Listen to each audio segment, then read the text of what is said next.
40K from the vehicle again. Seems like it's where I get a chance to talk. So some things, Orc Codex is on pre-order. Some influencers have it. We've gotten previews, there's some leaks, and it looks, I'll be honest, it looks fun as ever. It looks cracked in various aspects. There's a lot of different things you can put together with that army. And in fact, I ordered it. I was like, why not? I'll get that $40 version, and then the Nasdrag dude who looks freaking awesome. And then because I got the Armageddon box, it's like, well, I got some orcs. Let's put together an army. It looks fun. And now they have a little bit, they're more, not so monopic as, you know, like a one-dimensional army. They have, it's a combined arms army at this point. You have shooting, you have maneuverability, you have, you know, speed, you have melee to boot, you have various things that can disrupt your opponent through the the data sheets, which are, some of them are pretty phenomenal. And then you also have some detachment rules that, you know, out of the 15 detachments that just look insane, however you want to play. So it looks fun. Plus orcs are always kind of like the, you know, the dumb whatever green dudes, and they're kind of hilarious. But now they're like a legit threat. I mean, they always kind of have been. I always looked at them more of like a swarm type melee army. And then like I've played against them in 10th quite a bit, because I knew some guys that, you know, played them and played them in tournaments, and those guys always had fun, that's for sure. And but I didn't really have any issues with them, especially with like a really well, with my custodians. And then once you figure out Space Marines, you can play around them. But this looks cracked in some sense.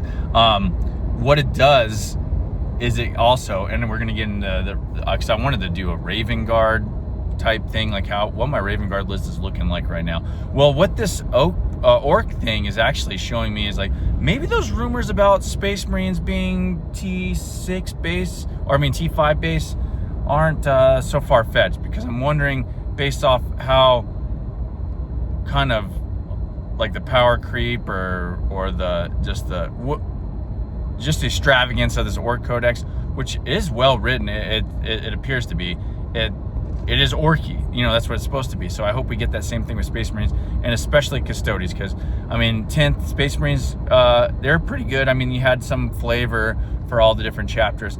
The Custodies, not so much. It looked like somebody was, you know, whipped that codex out on like a Friday afternoon or something. But it does give me hope. Anyway, on the Raven Guard list, I was looking at some of the Raven Guard lists that were coming out for the whatever WTC, and some of them pretty interesting along the lines of what I play. You got that Centurion brick still there, and a lot of these guys, I've been playing the Terminator brick that everybody's starting to play. I've been playing that in my Raven Guard list. I've attached the one tournament that I won. I think I had, or a couple tournaments I think I've won with them. I can't remember. I've at least won one. And I attached the captain and an ancient. Now they're going with like librarian, which I wanted. I just don't have the model. But I mean, the captain does good things. I mean, he gives you the free strat and then another melee threat. So and reroll charge rolls, I believe. Pretty sure that's it. But anyway, and then the ancient, he's good in there. He gives you another thunder hammer and a shield if you want, and then plus the OC stuff. And then I'm always splitting them. Like a lot of guys, even when they were running them in 10th, were doing all thunder hammers. I split mine. I like the claws. And now they're, you know, a lot of people are waking up to that. So splitting it with hammers and claws is pretty good. And that's how I've run them, and I like it. Not only it gets you to play around with some of the save stuff, but then you have, dang, that's right. And then you have some horde, anti-horde stuff, because, you know, you're getting those extra attacks and twin-linked 5-2-1 lightning claws. And plus Raven Guard are supposed to have lightning claws. So that's another thing. We've seen that. I didn't see a whole lot of the Vanguard vet brick in those, but how I'm playing my list at currently, I still have that Vanguard vet brick. I'm toying around with, let's take away those Inferno pistols because of the range, and maybe just going straight the power weapons, the 3 attacks 5.22 that they have now with Shrike. But I haven't gone that far yet.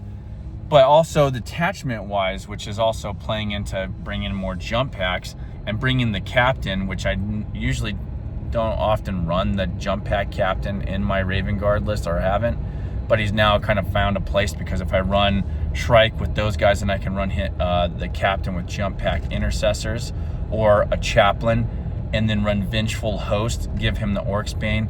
Then you got the Mortals with the chaplain. When you got Mortals, you got +1 to wound on something else that maybe not be your oath target. You got his Mortals that happen in the fight phase, and then you have that Orc's Bane, whatever. That's pretty cool. Or you go the captain route and you do the same thing, but the captain just gives you the plus strength, and an individual host you can get another plus strength. So then you have your intercessors, or if you want to put a Vanguard vet squad in there too, your intercessors are now what, 711 on the charge, or your Vanguard veterans with the power weapons are now 722, 3 attack 722 lethal hits, and that's not bad. So there's some options there, but I still play the Vanguard vets. I've been toying around. I've had the brick of Inceptors. I got the plasma guys, but what really looks spicy in this edition, now the AP is a little more effective when you have the AP ones, is getting that brick of bolter guys, Inceptors with sustained 2s. You got 3, I think it's 3 attacks, 5.12, sustain 2. You put some rerolls on that thing, and it gets pretty nasty. 2 damage on that, so like those are looking spicy. So I'm trying to fit that in my list a little bit. And then if you have Vengeful Host, I believe they get reroll ones on the ingress move, so you're ingressing them anyway, you're popping them up. So obviously you're taking Sean too. Sean, whether either detachment, because you got Vengeful Host, and then it's like, do you play Shadow Mark or Vanguard Spearhead? Vanguard Spearhead, my case for that's still strong. Besides the fact that Athan gives you the 0 CP, uppy, downy, and Shadow Mark. Vanguard Spearhead still has the sabotage of sticky objective, still has the reactive move in the charge phase after the charge has been declared, and that's how I've seen it ruled. It's like, okay, now even though they roll their charge roll and they're like, okay, and then they pick whoever they're going to utilize it to, then you declare, oh, okay, here we go, bam, calculated feint, and then you can use that to get out of charge and negate their charge completely, and then they can't redeclare.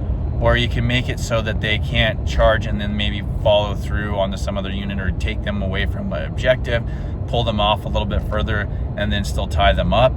It's very tricky. So it's right along Raven Guard terms. Whereas Shadow Mark Talon, that's a movement phase one, just like everybody else's. So I still tend to lean to Spearhead, and it also gives you reconnaissance, which is not a bad one. Which I think Vanguard Spearhead is disruption. So it just depends on what kind of where you want to play that. And I think Vengeful Host is taking hold. I might be mistaken on that. I'm not going to look it up while I'm driving here, but it gives you a little bit. So you have access to some. Well, Space Marines in general, you're going to have access to all the dispositions there.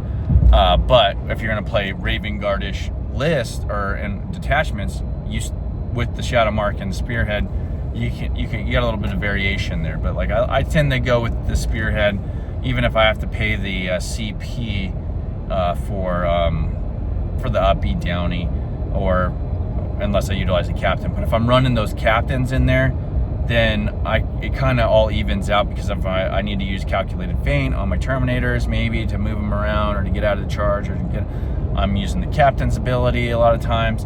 If I do have now the jump pad captain in there, I'm going to use his ability as well to reduce CP. So and then now, from what I've seen, the ability to hold cards. Maybe you want that extra CP. I'll just do this and that to get the CP at the end of the phase. There's a lot of ways to get CP, so I'm not like terribly off taking Shadow Mark Talon.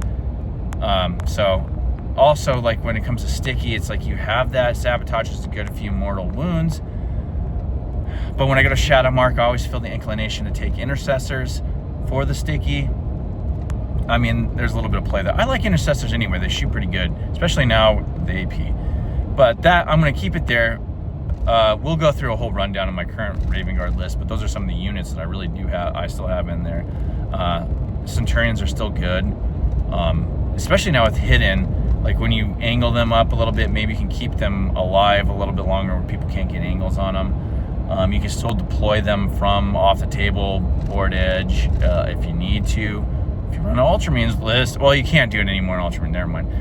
But you can run them around. The other unit I'm toying around with too, not to keep going, it's like I like aggressors. I always have. I usually run in my Raven Guard list one with the Biologist still. And then now I'm like, and they got good blast weapons. But at the same time now you're like, okay, do I maybe look at the Blade Guard because of their little rule changes?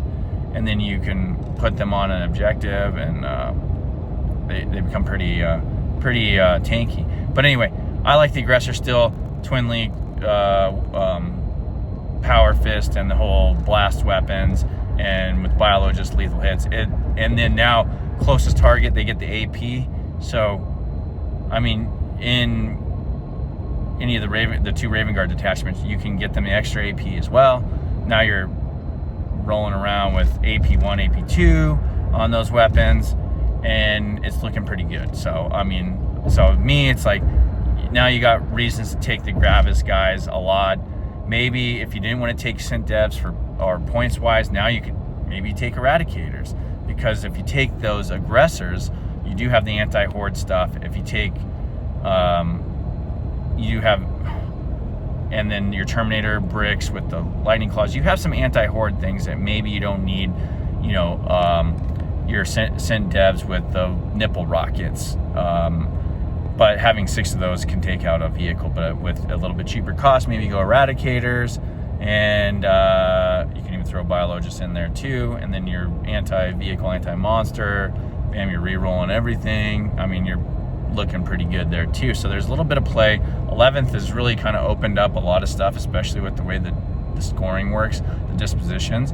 So you can kind of tailor list a little more flexibility, a little bit wider meta. So that's good. But I'll give you a whole rundown of my Raven Guard list, and I don't know when the next tournament thing is. I think it's on the 19th of September is the next one I'm going to be due, because I'm working a lot. But we might run them. I've been feeling really good about Dark Angels too, but I don't have the bikes, not the Dark Wing Pursuit or whatever that is, but the old Wrath of the Rock, man.